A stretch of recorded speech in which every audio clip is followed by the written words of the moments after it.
le dernier match contre le Mali, le Sénégal avait fait 4 changements.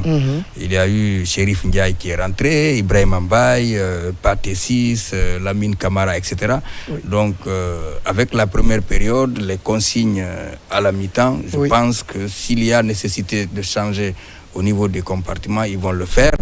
Et l'Égypte aussi avait fait 2 autres changements. Le dernier match, Trezeguet est rentré, on a sorti Achour, ensuite Moustapha Mohamed à la place de Omar Marmouche.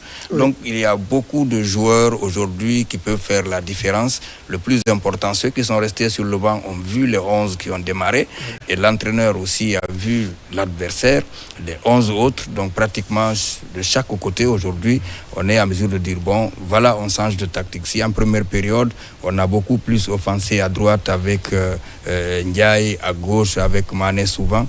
Maintenant, il faut passer par le centre, au milieu du terrain avec Papa Alassane, Idrissa Gueye, etc. Donc, de toutes les façons, ce qui est évident, la clé de cette rencontre doit résider au niveau du secteur offensif qui est de qualité.